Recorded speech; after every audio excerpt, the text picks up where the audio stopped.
Hey, I'm Travis. And I'm Adele, and our channel is all about helping couples in all seasons of marriage walk through crisis and navigate the healing journey together as a couple. We hope you enjoy our channel and follow along this journey.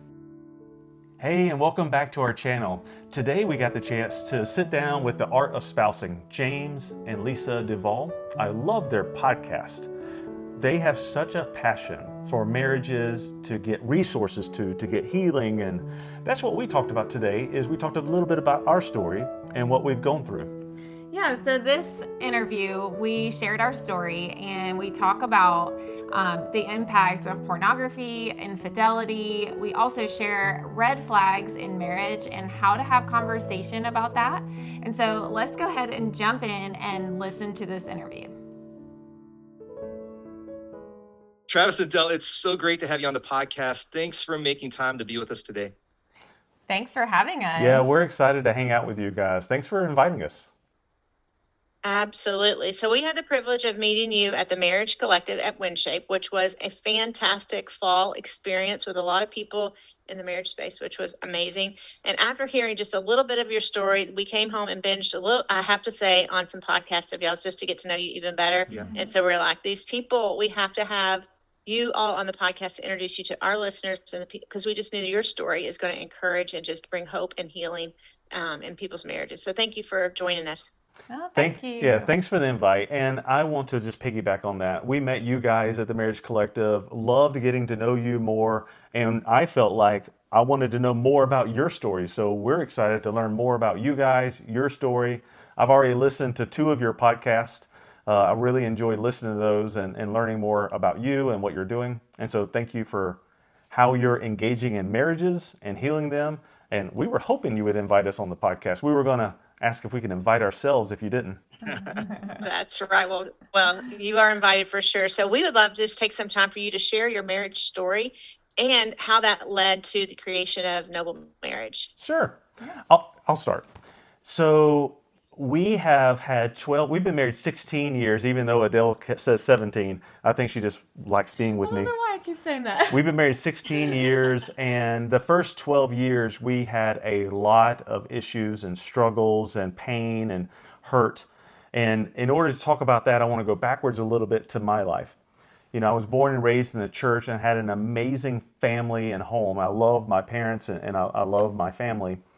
And as other kids and other people, I experienced different things that created who I am today. Things I experienced that would be traumas that created the way that I think about life, the way I show up in life, and how I treat people, and how I interact, and the choices I make throughout life. And some of those were I was sexually molested as a child a couple times. And I was introduced to pornography at a very young age. I think about 8 or so. And it just wired something in my brain that I was like, wow, what is that? And I want more of that. And it set me up to create secrets in my life where I thought I could not share these things with other people. I could not share that I looked at this with my mom and dad, and I didn't feel comfortable. I had some shame about me immediately. Kind of reminds me of Adam and Eve in Genesis 3, where immediately had shame. I felt that way. I felt like I went from being innocent to not. And these things had such a huge impact on me. Now looking back, had such a huge impact at my thought process of the way I experienced females and the way I looked at females. And maybe even looking at them as objects rather than God's children who are precious and loved. And it made me become even more addicted to pornography and things like that. At the time, smartphones weren't around and I didn't have as easy of an access as people have now. But I wanted access in multiple different ways, so I looked to find those. And,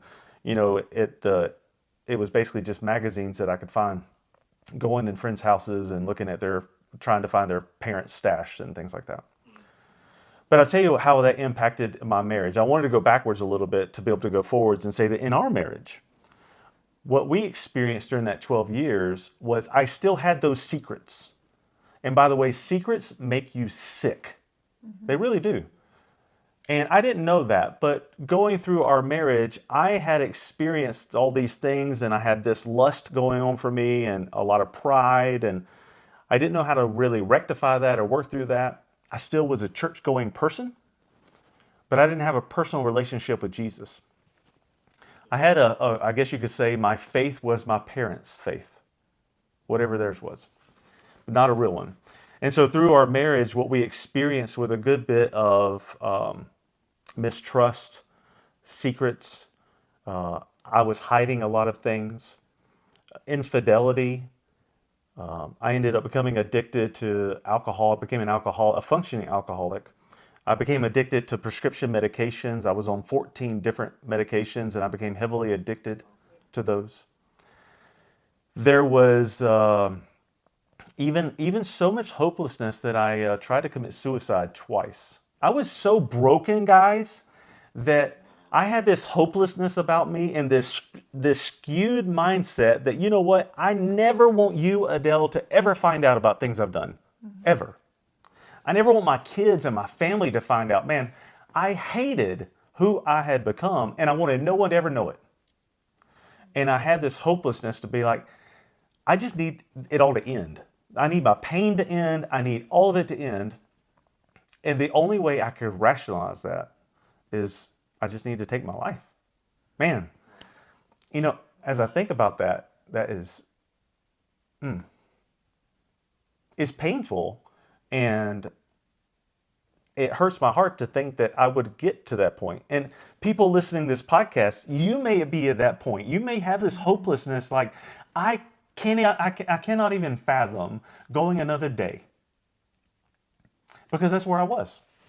And I have a different viewpoint now, you know, a different hope. And so, you know, that's one of the things we really work on in our marriage ministry is creating hope for people that feel hopeless, because we went through that time. And so I'm sure I missed several things in that. You're doing great. Okay. But I want to set a picture of 12 years of pain and hurt and trauma and not being able to relate to each other or have good conversation or communication. Let me tell you something. There were so many red flags that we chose not to address or bring up to other people or to ourselves. But looking back, there's so many red flags that we like, let's just sweep that under the rug and not bring that up because maybe that's too hard to talk about. Or maybe I never knew how to communicate with that in my family. And so maybe I can't communicate that here in this family. We had a lot of those. Yeah, and so in 2017, I think I gave him an ultimatum. 2016, yeah. 2016. I didn't know about everything he just shared, except for all I could see was how it was manifesting in drinking and taking pills. And I want to share one more thing. I love where you're going with this, but I want to share more of a dynamic of I was a broken man. We talked about secrets make you sick. And I think it's important to set this up, Adele. I was so broken mentally, physically, emotionally, and spiritually, which is the 4 areas of life that we really need to be filled up in. Yeah. I was so broken in that I was 38 years old and felt like I was 90. I wore a back brace. I walked with a cane. I had a service dog. I was broken and really unreachable. I was a victim to my circumstances and to everything around me. I really wanted to set that up to get the whole world of why would you come to me with an ultimatum? Yeah. It took me a long time to even get to the point of doing that. I was terrified. I was somebody that was very codependent and lived a perfectionist lifestyle. So although everything was broken and destroyed on the inside, everybody else thought we had a perfect life, because that's what I wanted people to think. And so it got to the point where I gave him an ultimatum in 2016 that he needed help. And I didn't know what that looked like, but it was either me and my daughter or the lifestyle that he was choosing. And so he was right away ready to get help. And I really needed that. I needed to see that he was willing to change. And so he went into rehab. And that was a process in itself of really getting clean. I mean, he was in rehab for 2 months from start to finish. And when he graduated, you could see it in his body. He had life in his skin and his eyes. And so it really brought a lot of hope to me of thinking, oh, okay, life can be different now. Maybe I can enjoy the man that I married because I really didn't even recognize him anymore. And so we started over the next year and a half, we started developing a relationship together that was more intentional than we had ever been. And that's when we were introduced to Winshape. So we would go there for retreats and just get so much out of it and start working on new tools. And then in 2018, he went on a men's hike with our church and came home and shared that he had found Jesus on that mountain. And so I saw change from rehab, but this kind of a change and transformation was something that I had been praying desperately for. And so I was just so excited and could not wait to get to know this Jesus-loving man and what our life was going to be like. That was in April of 2018. And over the next several months, we were diving into falling back in love with each other. And it was an incredible time. And then in October of 2018, I had our anniversary is September 30th. And so I posted on Facebook what a great 12 years it has been and how loyal he is. And just really pouring my heart out about my love for this man because I was really feeling that love again. And it was up for about 24 hours before I got a text message telling me that I needed to go check it, that there was a comment on there. And so I immediately did, and it was another woman stating he's not loyal like I think he is. And it was in that moment that I realized that first it was my worst nightmare come true. And I knew it in my heart. It was something that I had ignored for all the years, the 12 years of so many different signs that things weren't right. And now it was confirmed. And so I was devastated. I mean, my perfectionist life just came crumbling down in seconds.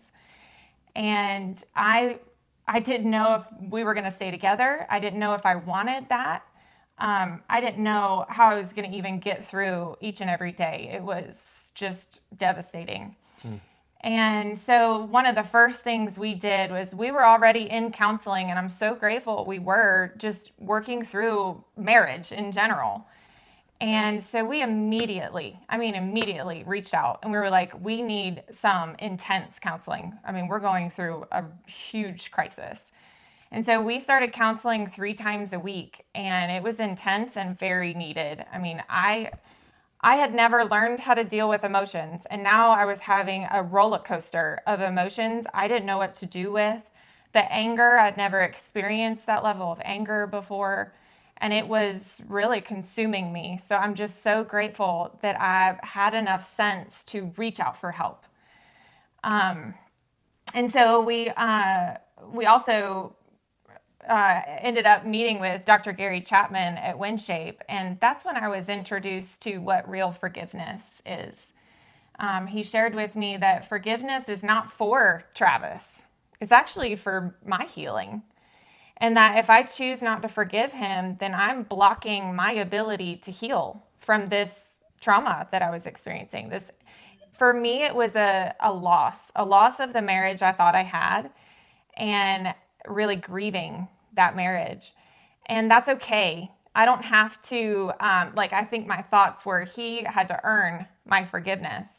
And until things were different, that wasn't on the table. Yeah, don't even ask. You said you never feel like forgiving me. Yeah, and that's when Dr. Gary Chapman said, this is a choice. And I felt empowered by that. I felt like I never knew I had a choice in this. And so I knew right then the Lord literally came onto me and just gave me some words to hold on to. And he said, first, I felt like I was in his lap, just crying and bearing my heart out. And he shared, the Lord said, if you do the work to heal, and really heal. I will bless you and I will bless your marriage and I will use your story to help others heal. And that was in the very early stages. And I am grateful that I had that to cling to, because there were a lot of moments that I wanted to leave. It was just too painful to stay and actually have to work through it.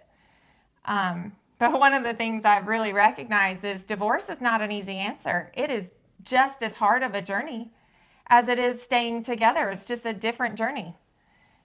So there's no easy way through this. And what I found is the more intentional that we became about our healing, the easier that healing process got. We attended an intensive with Hope Restored and Focus on the Family. And that is where we learned to communicate about heart level issues for the very first time in our life. I didn't know. I mean, I would tell him, you hurt me. But I didn't know that there was actually deep-rooted fears and what we call thorns that were actually in my heart of, he made me feel not good enough, or like a failure, or insignificant and unimportant. Like, that's the real heart issues that are going on that we didn't even know that was a thing. That you've had before I was even around. Yeah. So learning that put us on a trajectory that we could not get enough marriage tools. I mean, we wanted everything that we could get our hands on, because we were seeing that when we would apply it, we would have more healing. We would have better connection. We would have more intimacy. Passion started to come back in our marriage. And it was something that we really went after. And, now that we are on the other side working with couples walking through crisis, I'm seeing, like, to me, that seemed like the normal path for us. But I'm realizing that a lot of people don't want to do the work. Like, you have to be intentional when there's betrayal, because there's broken trust, and that road is so hard to rebuild trust. And so if you're not intentional, the marriage does not improve. In fact, it gets even worse in the process. Yeah. It's amazing. Well, there's so much rich content there, and just a lot of hope for people who are listening. James and I actually have had the privilege to walk out with couples who are in similar situations that feel like hope is lost. And so that in itself, I do have one question that I was thinking about, that you said, Travis, of red flags that you ignored. I wonder if one of the two of you could identify one of the earliest red flags that you ignored, because literally I just was with a couple the other day, and they, to me, identified some red flags that they could not see. But I was just curious if you could think, I'm babbling just a little bit to give you a chance to think of what maybe one of those red flags were. Do you have something that comes to mind? I have one. Not wanting Adele to have any access to my phone. Mm-hmm. For me, it was not being able to work through conflict is one of the main red flags, because when there's conflict, it disconnects the marriage. And when you have disconnection and you can't work through that, you start finding other avenues to connect. And while Travis was the one unfaithful, I was just as unfaithful in my heart. I was seeking other things to give me the connection I was looking for, whether that was in wine or friends or other opposite sex relationships, emotional relationships. We're looking for connection, and God designed marriage to be that one place that you're so connected with somebody that nothing in the world matters. But then when that conflict hits and you don't have resolution, you're not able to talk and share things from the heart, it's immediate disconnection. And then how do you repair that? It just keeps getting worse. Oh, that's good. Those are great. I think those are both great things, because I think sometimes, especially for our listeners who are young married, that maybe they're challenged with some of these things. It's like, attack it now. Exactly. Get to it now. Oh, Yeah. yes. Yes. Yeah. One To thing- resolve a lot of that. One thing you brought up, Lisa, reminded me, well, in the way you were explaining it, is it reminds me of, we have a covenant with God. God has a covenant with us. And then in marriage, we have a covenant. And the whole basis and the reason that God is a jealous God is because I am not to have another person other than him. And I'm not to have another person other than you. And so that covenant is so important. And I think that might get skewed in marriages today of what does that really mean? Is it really that big of a deal to have a covenant? And I think that what you're talking about, Adele, is when you're not fully engaged with your spouse, having good conversation and good communication about things that are really important, then you're going to lean into somewhere else to get that. And I do the same thing in my personal life with God.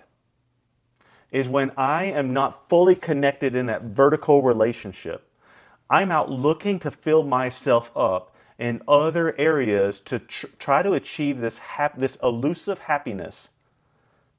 But I'm also doing that whenever I'm not fully connected in my marriage. I'm like you said, with wine or friends.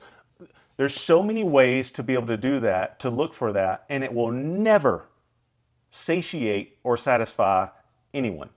It's not possible. That's right. Well, what I think is so special about a covenant is that means you have to work it out. Like, you've got to resolve things because you can't just leave. You can't just walk out on the marriage, Yes. right? But we do it inside marriage and we live miserable. Like, that's just normal. And so... I heard this quote recently that said, conflict is safe when you know the person isn't going to quit on you. Yes. That's good. So conflict is safe when you know that it's going to quit on you. So I think those two red flags will be just money for people because I think it's important. But going back to what you said, Travis, about pornography, of like your phone, of not letting her see your phone. Mm-hmm. Pornography is sadly a common issue in marriage today. It's not a matter of is it, or it's like it is, you know. It is. How did you find freedom? How did you rebuild trust with Adele? Adele, how have you been able to trust him in that area? Share a little bit about that. Thanks for asking that question. That's something that I think is avoided too much today, and it's still going on. So it's avoided for a reason, probably of shame or something like that. But it doesn't mean it's not going on. In fact, it's going on more so now than it ever has been because of the sheer access to be able to get it. An example, I want to say the current statistic is somewhere around 7 to 8 out of 10 are actively addicted to pornography, specifically in a younger age group of 20 to 36 or 37 years old. Another one that really shocks me is pastors. 55 out of 100 pastors who admit at least watch pornography one time a month. And so here's what I want to introduce is something I heard from a mentor. And it's something that, as I say it, may be shocking, but I want to clarify after I say it, is pornography is not a problem.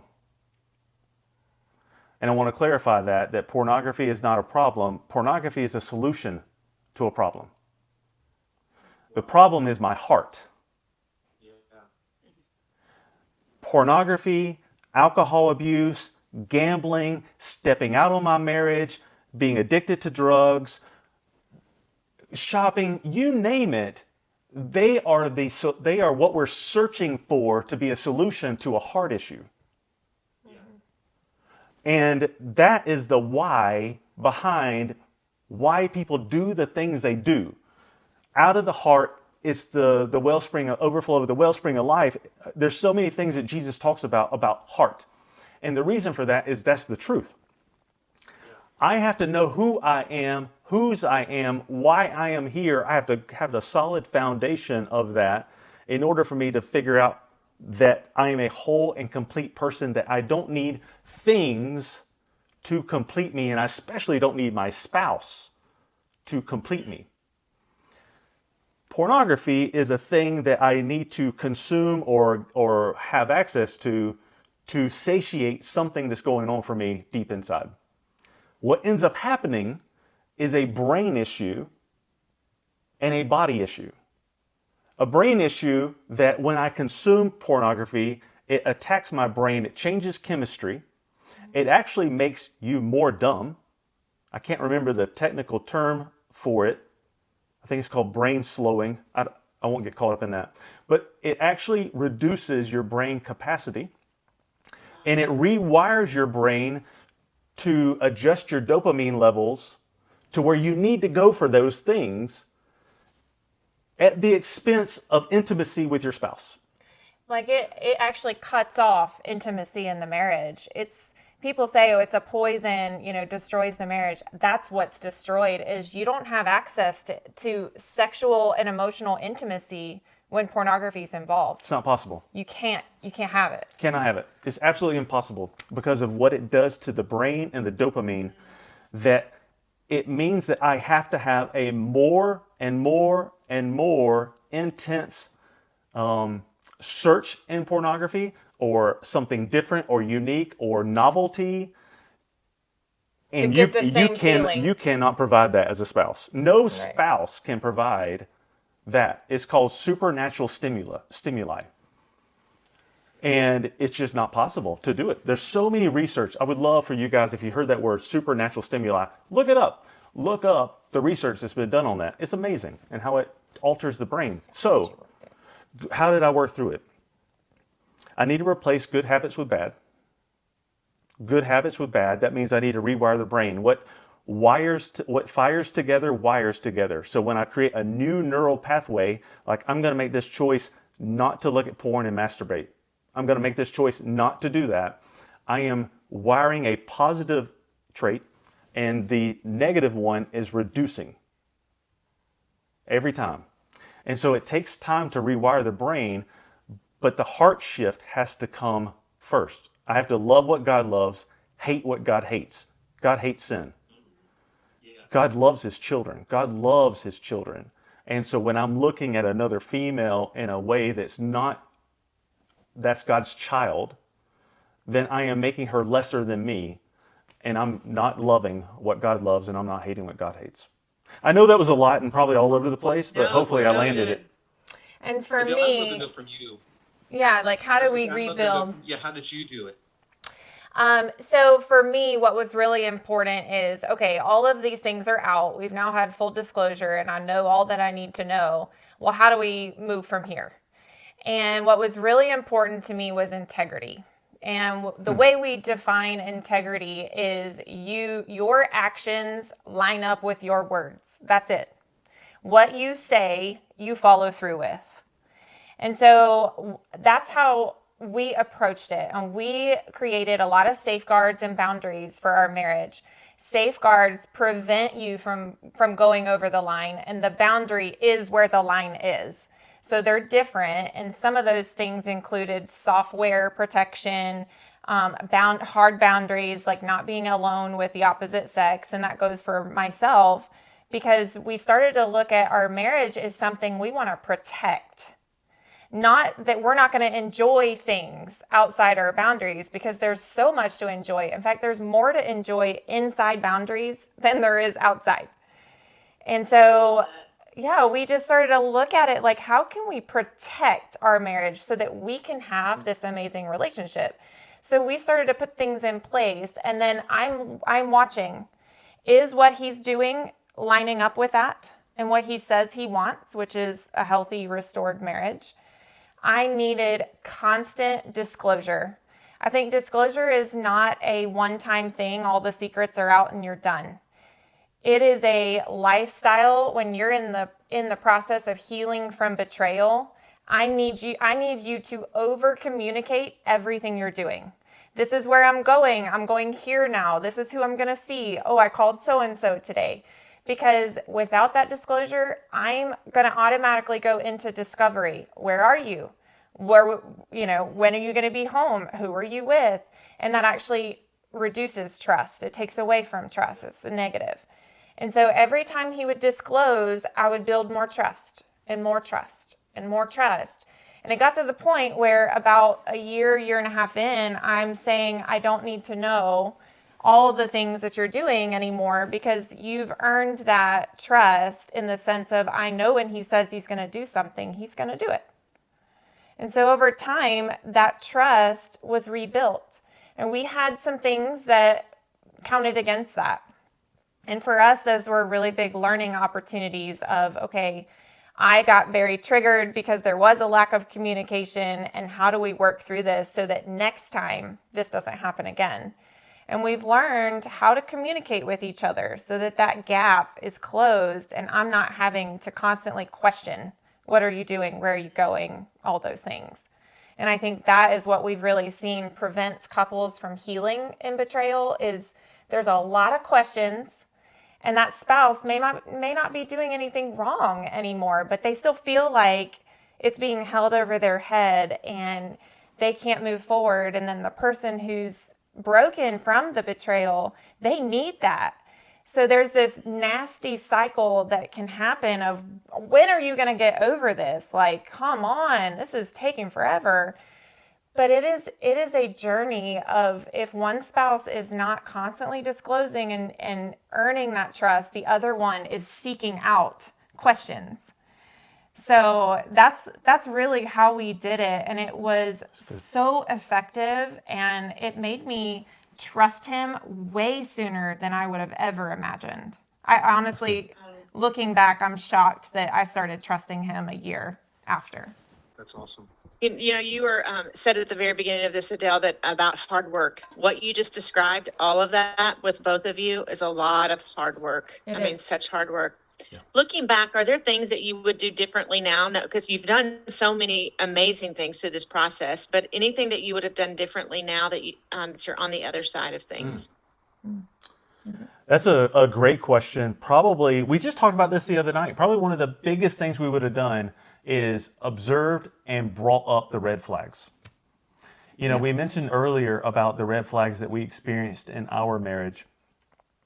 And the amount of probably the healing that could have happened had we been in a place to bring up those red flags and discuss those with each other. That's probably the biggest thing that comes up for me is those. Would you? I think along with conflict, like I mentioned earlier, is learning how to effectively communicate your heart. Because we weren't taught that growing up, so we didn't know how to communicate our heart. And we were getting in the weeds constantly, arguing about details, about stuff that just doesn't even matter. But really, my heart does matter. And so I think if I could do things over, I would seek out, how do we communicate? Like really communicate with each other so that we get each other and we understand and we have empathy and safety in the relationship. None of those things existed. And so when we would have conflict, it would blow up and we would sweep it under the rug as a topic we don't talk about. And there were so many, it got to the point where we had nothing to talk about. It's amazing. It's so interesting just listening to you guys' story, because I think I can imagine somebody who is maybe in crisis right now, or there's infidelity in the marriage and not seeing the other side of it. And I'm always amazed, like even when we met you for the first time, just the love you guys have for each other, the passion in your relationship, that God has restored your marriage.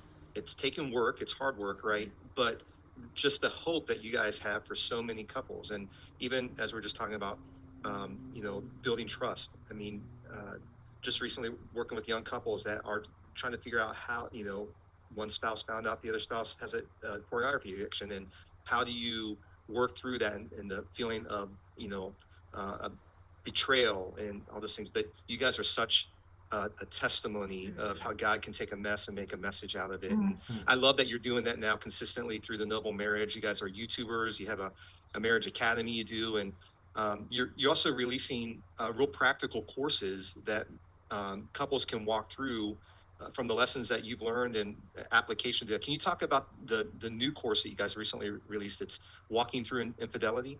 Yeah, it's so the Lord just really dropped us this recently, and we felt such a prompt to do it immediately because there is such a need. This course is laid out where it's a video series. One side of it is for the betrayed, because that's one journey. And the other side of it is for the betrayer, because that's a totally different journey. However, we have found that when both are walking the journey together, the best outcomes happen. However, I also want to say it doesn't take both spouses to get the healing you need.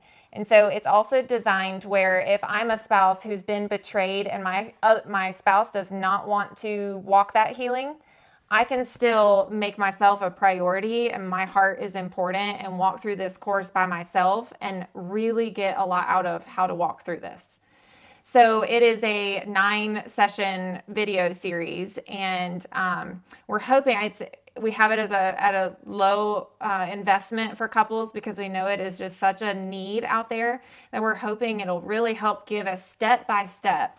Like for one example, we walk through how to walk the 5 stages of grief. And that's something that a lot of people don't share, that betrayal, no matter what level, whether it's pornography or an emotional affair or even just broken trust in the marriage, there's grief that happens. And that's gnarly in itself. So that's one of the things we walk through, but also how to work through triggers and how to support your spouse who's grieving and just different areas like that a lot of couples don't think through.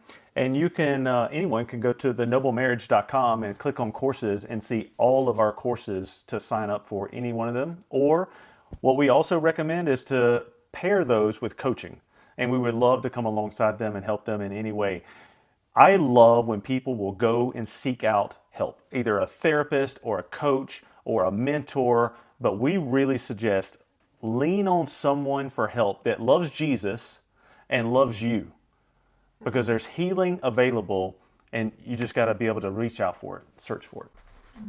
I love That's it. so good. I love That's it. so good. So one of the things we want to do on each episode of Art Espousing is give something super practical. However, I think there's a lot of super practical things Yes, that we've sir. just shared in this time together, but that a husband and a wife can put into their marriage practice to strengthen their marriage right now.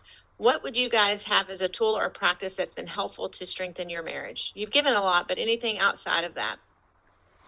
Yeah, what I would say is creating an emotionally safe place for your spouse to share. One of the hardest things I had, even though I was the betrayer, one of the hardest things I had was being present with her in the conversation, giving her a safe place to be able to share, because I had shame that wanted to just attack this conversation and run out the door. And so there's a couple things I end up messing up in our conversations. Either I listen from judgment or from shame. Each of those shut her down. And so creating an emotionally safe place, making sure the set and setting is right, making sure it's the right time of day, and hey, I really want to share what's going on in my heart, which gives her a prompt that I'm about to share something deep, instead of me just laying into her. Not texting or calling the spouse on the phone to share this, but creating a safe place to be able to share, checking the set and setting, the temperature. Hey, is it okay if I share with you what's going on in my heart? And then sharing about me. Not sharing about what you made me feel. Not sharing about what you did to me.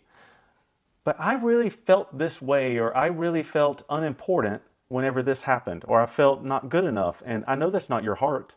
I know that you're for me and we're on the same team, but that's just the way I felt. Being able to share stuff like that openly is just amazing. But we have to set that opportunity up for each other to be able to do that. I have to set aside my judgment and come from curiosity. I guess if you're going to hear me say anything, let me land the plane with that one. Come from curiosity and set your judgment to the side, because Satan wants nothing more than to take your marriage out. He has a scheme and a plan for you. And we can lean into honesty and truth by setting judgment to the side. And can I add one more thing to that? Really praying for each other. Oh, I love that. Because when I started praying for Travis and his leadership and his life, that is when I really started to see a shift. It took me stopping to control, fixing and changing him, and letting God, and just releasing that in prayer and lifting him up. And that's when I really saw the biggest mountains move in our marriage. Amen. And so if you are a spouse that's really struggling and you don't know what to do, prayer is the first thing. Love it. That is awesome. Well, thank you guys so much. And I would just say one of the things that we love to do is introduce our favorite people with favorite people, is what our friends always say. And you guys are becoming some of our favorite people. And the thing I love about this is that sometimes it's hard to get up close and personal with people who are farther along in their journey. But what you guys are doing through the Noble Marriage, your YouTube channel, is a great opportunity to be mentored digitally by people. Like, I'm going to post this in the show notes. One of my favorite podcasts of you guys is when you guys share about an argument. You actually show it on video. And some of the things that you just said there, Travis, are things that you demonstrate on that video of how you guys work through, and you mentioned thorns in that same video. So I just, if you're listening to that, I just encourage you, check out The Noble Marriage, follow them. It's a great ministry, a great opportunity just to learn and grow and strengthen your marriage. So thank you guys so much for being on the Art of Espousing today. Thank you, guys. It's you're been welcome. an honor. It's been an honor. Thanks for joining us today. Make sure and go like the Art of Spousing podcast. Adele's going to put it in the description below. Yes, I will. Be sure and check them out. And we'll see you next week. Bye. Hey, hold on. Oh. Should they subscribe? To us? Yeah. Yes. Oh, would you do that? You know what? Every time, I mean, we're family, we can talk. Every time you subscribe, it makes me happy. Yeah, it does. Thanks, guys. Thanks for following along. Bye. We'll see you next time. Bye.